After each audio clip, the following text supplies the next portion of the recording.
Price Lord. எப்படி இருக்கீங்க? சந்தோஷமா இருப்பீங்கன்னு விசுவாசிக்கிறேன். இன்றைக்கு ஆண்டவர் கொடுக்கிற ஒரு வார்த்தை சங்கீதம் 37 31 அவனுடைய தேவன் அருளிய வேதம் அவன் இருதயத்தில் இருக்கிறது, அவன் நடைகளில் ஒன்றும் பிசகுவதில்லை. அப்படின்னா என்னன்னா, ஒரு மனிதனுடைய நடைகள் ஸ்திரமா இருக்க வேண்டுமானால், ஒரு மனிதனுடைய நடைகள் உறுதியா இருக்க வேண்டுமானால், ஒரு மனிதனுடைய நடைகள் கர்த்தருக்கு ஏற்ற மாதிரி இருக்க வேண்டுமானால், ஆண்டவருடைய வசனம் நம்முடைய இருதயத்திலே இருக்க வேண்டும். அந்த வசனம் தான் நம்மை நெறிப்படுத்தும். இன்றைக்கு நிறைய பேரை பாருங்களேன், சொல்லுவாங்க, அப்படியே ஜெபிப்பாங்க, அப்படியே வேதம் வாசிப்பாங்க. ஆனா அவங்க இப்படி ஒரு காரியத்தை பண்ணுவாங்கன்னு நான் நினைச்சு கூட பார்க்கலையே அப்படின்னு சொல்லிட்டு நிறைய பேர் புலம்புகிறத நீங்க பார்த்திருப்பீங்க. நம்மளே கூட பேசியிருக்கலாம். இன்றைக்கு ஆண்டவர் சொல்றாரு, அப்போ நம்மளுடைய மனசு தானே சொல்லும், அவங்களுக்கு பைபிள் தெரியும், அவங்க நல்லா ஜெபம் பண்றாங்க, ஆனா எப்படி இந்த தப்பு பண்றாங்க அப்படின்னு நீங்க புலம்பிட்டு இருக்கீங்கல்ல. ஆனா ஒன்றே ஒன்று புரிஞ்சுக்கோங்க, அவங்க வேதத்தை வாசிச்சாங்க, வேதத்தை தெரியுது, ஆனா வேதம் அவங்க இருதயத்துல எழுதப்படல. வேதத்தின் வசனங்களை கை கொள்ளுகிறதற்கு அவர்கள் எந்தவித முயற்சியும் எடுக்கல. இதைதான் இந்த வசனம் சொல்கிறது.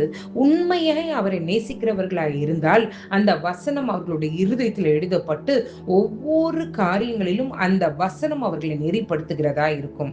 இப்போ உங்களுக்கு புரியுதா? அப்போ அவங்க நிறைய பேர் ஜெபிக்கிறாங்க, நிறைய பேர் வசனங்களை சொல்றாங்க, ஆனா அந்த வசனம் இருதயத்துல இல்ல, அந்த வசனத்துக்கு பயந்து நடக்கிறதும் இல்லை. இன்றைக்கு ஆண்டவர் நம்மளை பார்த்து சொல்கிறார், அவர்களை போல நீங்க இருக்காதீங்க. உங்களுடைய நடைகள் பிசகாமல் இருக்க வேண்டுமானால் கர்த்தருடைய வசனம் உங்க இருதயத்தில் எழுதப்படணும்.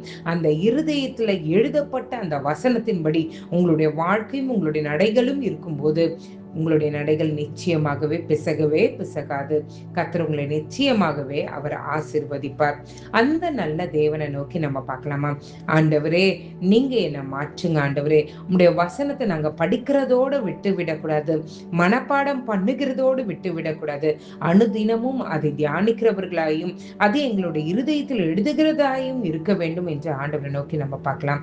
எங்களை நேசிக்கிற நல்ல பரமபிதாவே, அப்பா, எத்தனோ பேருக்கு இல்லாத சாக்கியத்தை நீர் எங்கள் தந்தீரே, உமக்கு நன்றி. ஆண்டவரே, எங்களுடைய இருதயத்தை நீர் மாற்ற வேண்டுமா நாங்கள் ஜெபிக்கிறோம். எங்களுடைய இருதயத்தில் அநேக கசப்புகள், பொறாமைகள், பெருமைகள், எரிச்சல்கள், உமக்கு பிரியமில்லாத வன்கண்கள், பெருமூச்சுகள் எல்லாம் நிறைந்திருக்கு ஆண்டவரே. அது எல்லாவற்றையும் எடுத்து போட்டு ஆண்டவரே உடைய ரத்தத்தினால கழுவுங்க ஆண்டவரே. உடைய வசனம் எங்க இருதயத்துல எழுதப்பட கிருபை செய்யுங்க ஆண்டவரே. உடைய வசனம் எங்களுடைய வாழ்க்கையில அது கிரியை செய்கிறதா இருக்கணும் ஆண்டவரே. உடைய வசனத்தின்படி எங்களுடைய நடைகள் இருக்கணும், எங்களுடைய வாழ்க்கை இருக்கணும் ஆண்டவரே. அப்பொழுதுதான் எங்களுடைய நடைகள் பிசகாத ஆண்டவரே. எங்களை நீங்க மாற்றுங்க ஆண்டவரே. ஆண்டவரே, பேருக்கு வசனத்தை வாசிக்கிறவர்களாய் அல்ல, அதனுடைய அர்த்தத்தை புரிந்து அதன்படி நடக்கிறவர்களாய் ஆண்டவரே நீர் எங்களை மாற்ற வேண்டுமா ஜெபிக்கிறோம்.